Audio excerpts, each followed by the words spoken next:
Come on, y'all. This is England that died aboard the Titanic. Yes, black people was aboard the Titanic. Arthur Armour been trying to teach you guys that black people was aboard the Titanic for years.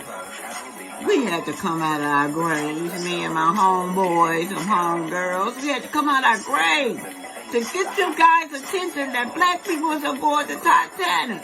Hey!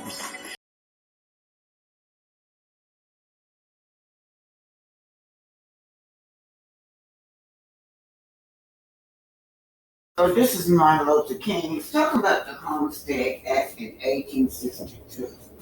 When the government, first of all, they took the land from the natives, right? Which somehow people are already native. We own land already over here. The red man owned land already over here. The indigenous people land was taken. They were taken by the government, then offered for the whites, the European, the Irish, from other ethnic background to come to this country and get free land. So, and free resources, and we're still doing the same thing today. These immigrants are lined up at that border. They're over here. So now that they're over here now, what they want to do, call them people of color. And we fought, man.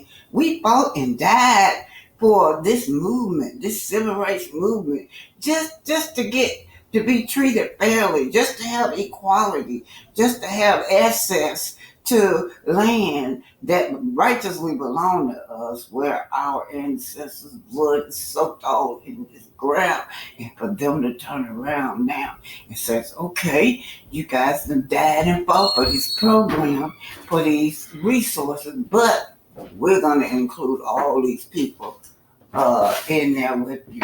And now they name them people of color. So what they do now, that pushes us to the bottom. And I'll show y'all. The problem. At the very same time that America refused to give the Negro any land, through an act of Congress, our government was giving away millions of acres of land in the West and the Midwest, which meant that it was willing to undergird its white peasants from Europe with an economic floor. But not only did they give the land, they built land-grant colleges with government money to teach them how to farm. Not only that, they provided county agents to further their expertise in farming. Not only that, they provided low interest rates in order that they could mechanize their farms. Not only that, today, many of these people are receiving millions of dollars in federal subsidies not to farm, and they are the very people telling the black man that he ought to lift himself by his own bootstraps. So that's Martin Luther King talking about the Homestead Act of 1862, which is similar to what these programs that we got today, that where they go in and they make executive orders to refuse to give us reparations, but they turn around and fund other immigrants from other countries over here. Knocks us to the bottom. Let's see, he talk about the farmers. Black farmers has nearly been knocked off the plane. But finally, the black farmers, that's what's left, they got, I think, $9 million, right? They've been fighting hard because their land been taken away from them. Finally, they were defunded too by the Biden administration. So finally, they won this case. They won the case. I think it's $9 million. But guess what happened?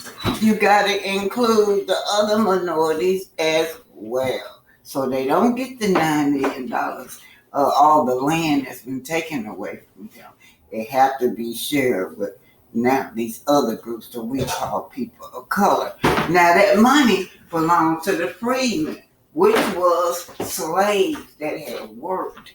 Freedmen was free people, freedmen, free slaves, free African Americans, right? So that's who the money belonged to.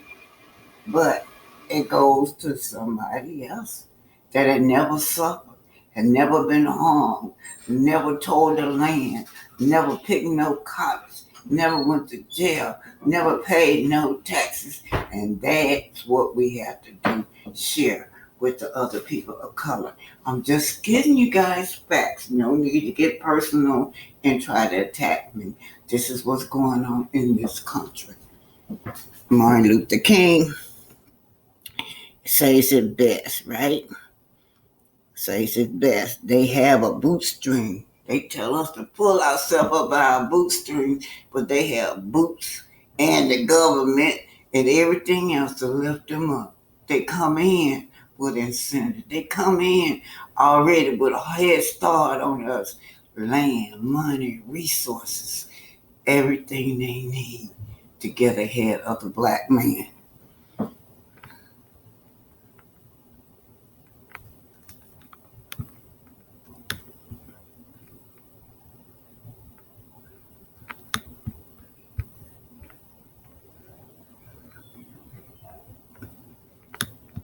So let's just look at the median household income in the United States by ethnic group. But we fought during the civil rights movement for us. But then they became people of color. So let's just see how it just not working out for us. So when we talk about ourselves, we need to talk about ourselves, not others, because what it does, it pushes us down to the bottom, right? As previous noted, African Americans were excluded from the Homestead Act due to the requirement of citizenship. So now, look what we're doing now. We're no longer excluded, but the government got another trick bag for us people of color. That's why I frown on saying people of color. Now, you guys, I'm gonna tell y'all, my grandkid is Asian and black, so don't get into me about I'm a racist. What's going on here, y'all? What is going on here, y'all? We are all our benefits.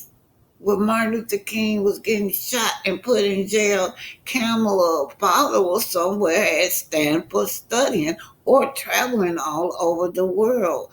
And Kamala is an Indian, right? So just who she looked up for. Guess who gets Indian income since they've been in office?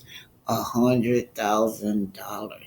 Now, please don't be saying that I'm just saying this because I don't like Camel. This is not what this is all about. This is about us coming together to assess our problem, to try to come to some resolution, right? So there are several ways that we can look at this. We can look at this with anger and negativity, or we can look at this with, hey, look, this is not about Republicans or Democrats. This is about our people.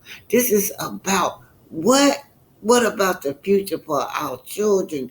Can we pull them out of this slump that they're in? This is very significant, this chart, because we can no longer say people of color and add them to our economic thing. So the Indian got $100,000. The Filipino median household income is 83,000. Who is that? I can't see that. But anyway, the Sri Lanka American is.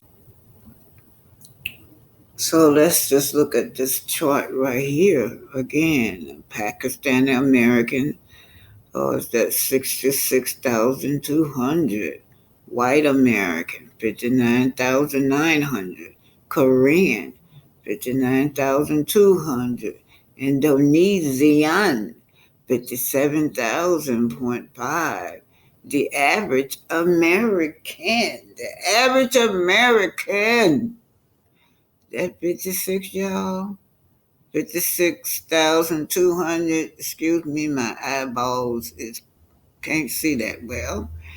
But anyway, Thai American 55,000. Bangladeshi 50,000. and so forth. So now, y'all, I can't say. I think the Hispanic 43,000, African American 35,000. So you see how it is, how we get pushed back under this pie, under this multicolor thing. Now it's not that they created this. This our government created this system. So anyway, Martin Luther King was saying that, we had the same problems back in the day as we got now. The past reflect the future, you guys. You gotta go. Even when you're looking at these politician records, you gotta go from the past to the future. That's how you make your decision on their records. Does it benefit your community, or whether or not it don't benefit your community? And this is how it's supposed to be, right? Okay, so there's more than one way to skin a cat. Maybe your way may be different from mine, but we got to respect each other's differences. Anyway, we got to fight. We got to raise this up, y'all. We got to empower our children so they'll no longer be at the bottom. Anyway, rest in peace, Martin Luther King. So, the past reflect the future, you guys. It hasn't stopped. Now, so what Martin Luther King talk about that Homestead Act, and he can go on and on and on. Uh, uh, about how they allocate land and resources to the immigrants and excluded African Americans out. Well, this has been going on ever since then, even during the civil rights movement. That was why that was the purpose of that was for we could get our land and have equal rights to this country. But then when after we got through fighting and dying and everything else for our rights, other people come over, right? And after 65, you have all these influx of immigrants come over and take over our resources that was allocated to us, which knocked us down to the bottom. But as of January 2024, the United States had provided around $2 billion in humanitarian aid to Afghanistan since the Taliban takeover in August 2021. This aid is intended to support the Afghan people during the country's ongoing humanitarian crisis, and we have one here. Our crisis is never considered a humanitarian crisis. We have all this police brutality, and where they get off scot free with killing innocent people.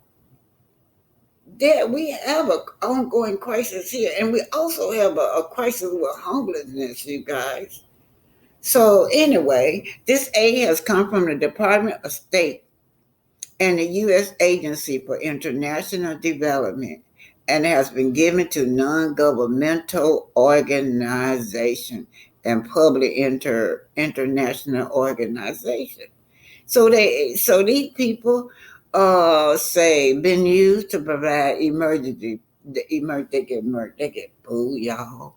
That goes to show you where that woman had a balance of $13,000 on her food stamp card. So when it gets over here, they get $20,000 in food stamps and $5,000 a month for food for to living expenses. Plus, you get health care, protection, all kinds of financial assistance, housing, water, sanitation, and hygiene support. Their basic need is taken care of. Everything taken care of, from food to housing, all the way up to starting their own business. They even get money for that. But anyway, you guys, I'm just saying that the past reflect the future. So this is why when you have a politician, you got to look at that politician records, right? How does this politician record gonna reflect this future of mine if I'm voting other person. So a lot of you got angry at me because I was talking about Kamala's record. No, I have none personally against Kamala. We're talking about a woman that's going to represent our community, right? As the president of the United States, right? So we got to ask her. Look, we got to ask her. You guys, you can't get mad at me because I'm asking us to band together and ask for tangibles. We deserve tangibles as well. A lot of you like, I'm unsubscribing. Why? Because I'm talking about these are real issue here that's going on in this country that we need to be concerned about. We need our reparation, you guys. This government got the money to toss around all over the world, but not for us. This government got the money to toss around for immigrants over here, but not for the African Americans. We deserve reparation. And we deserve to be protected. We deserve a crime bill as well. I did hear that the guy that did the cop that did that was Sonia Manson may be free soon, you guys. The past reflects the future. So Martin Luther King talks about how funds are allocated away from African Americans and given to the immigrants. This has been going on since 1862. But examining the Biden administration, Afghanistan policies, talking about the Afghanistan policies now, in January 11, 2024, assistant priorities and approach went to Afghanistan. They have been their priority. In addition to humanitarian aid, the U.S. has also provided more than $700 million in basic need. Don't forget about the $2 billion in addition to that. $700 million in basic needs assistance. However, the U.S. has reduced its financial support to Afghanistan in recent years, dropping from 1.26 billion in 2022 to 377 million in 2023. Now they talk about May 9, 2024, but as you can see, this is just what they're saying. They're still funding Afghanistan, and they're saying that Afghanistan is a priority, not the African Americans, not even those little old people from Wall Street that went before Biden and asked him for reparation. They're still alive, and they need their reparation, and so do we.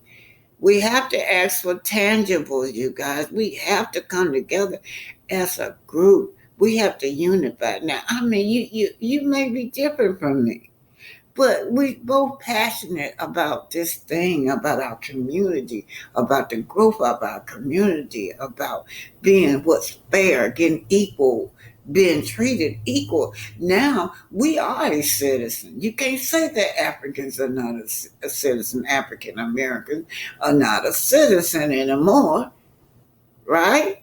So that was their basic argument back in the day, according to Martin Luther King, that we were excluded from the Homestead Act after they took our ancestors' land. We were excluded, they say, because we were not citizens.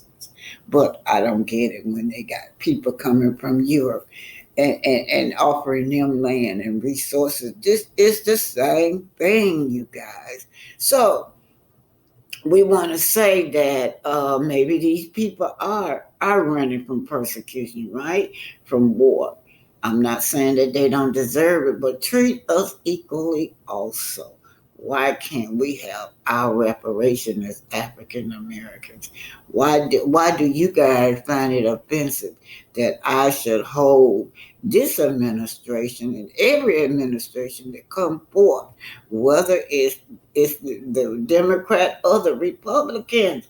We need to hold them accountable for giving us tangibles as well. This is not what Democrat versus Republican. This is about about treating African Americans fair with equality, and we need justice. We need a crime bill paid ASAP. So the Poor People Campaign, this back in the 60s, y'all, when they were marching on Washington. But anyway, we understood that we had to demand something for our vote. The SCLC was says we are the poor people of America. We demand it. See, demand to stay focused now. We have to demand that they put policy in that is going to benefit our community. So back in the day, that's what we knew. These people knew that when they got in front of these politicians, they was going to demand decent jobs, right? Decent job and income and the right to live a decent life.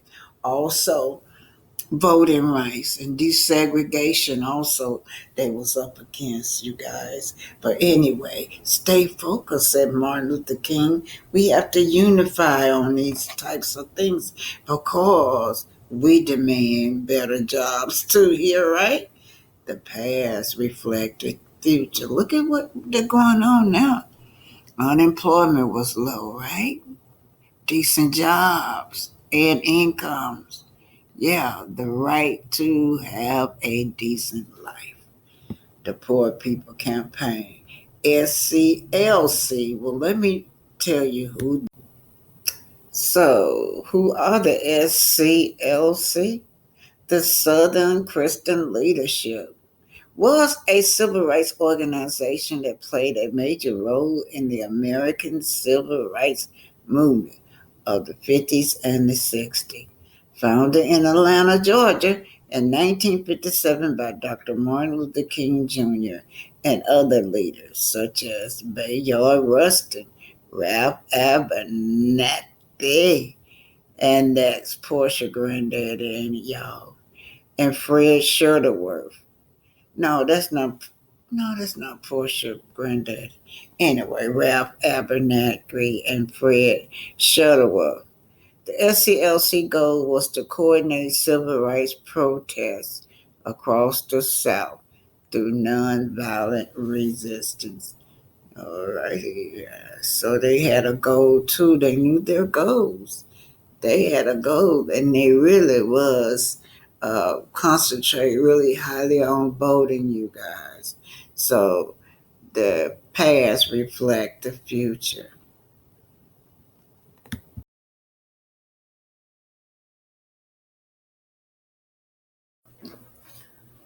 Just talking back to the community.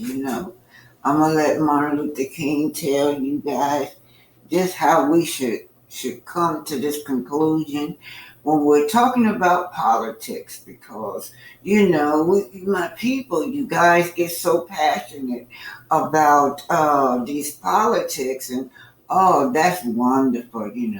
That means that you care about what's going on in the community, right? But we have to respect each other's differences. I'm passionate too, right? About how we're going to come solve this issue in our community, what's best for our community.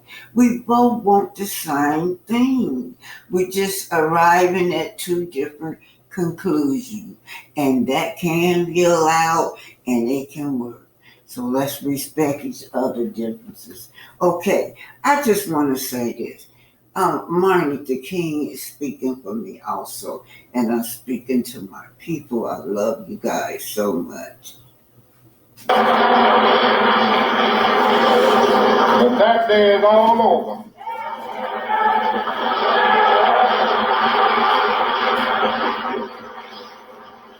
We mean business now, and we are determined to gain our rightful place in God's world.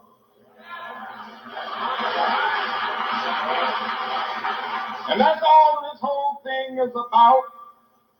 We aren't engaged in any negative protest, and in any negative arguments with anybody. We are saying that we are determined to be men. We are determined to be people.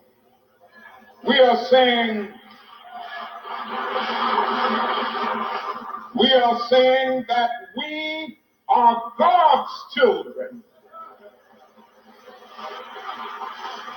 And if we are God's children, we don't have to live like we are forced to live. Now, what does all of this mean in this great period of history?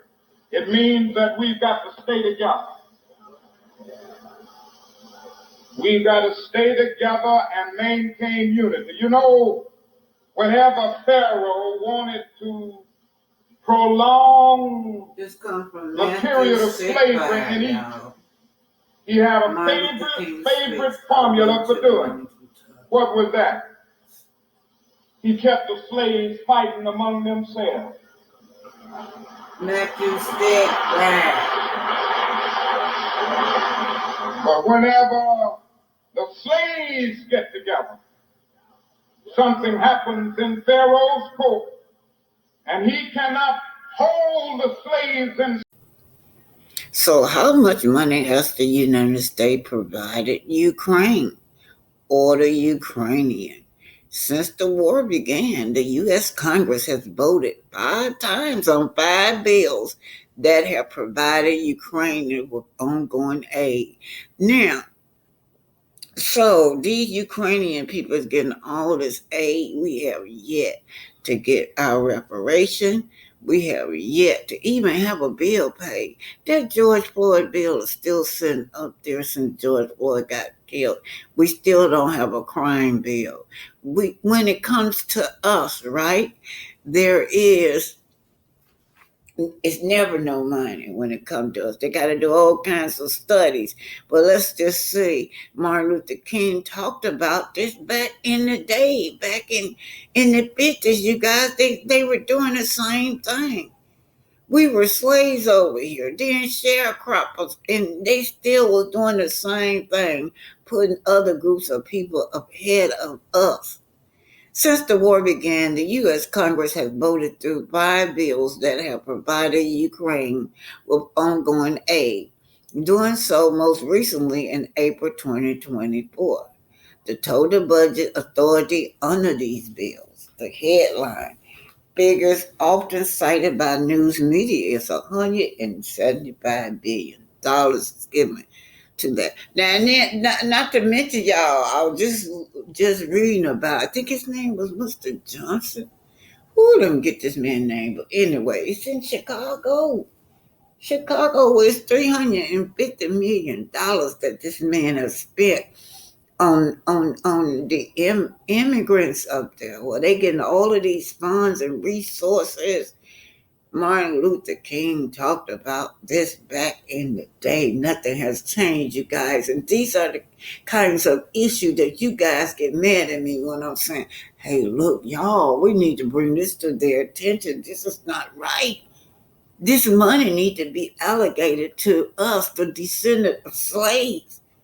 All right, but anyway, the total budget authority under these bills, the headline, figure often cited by news media is $175 billion. The historic sums are helping a broad set of Ukrainian people, you guys. They have their own institution, including refugees, law enforcement.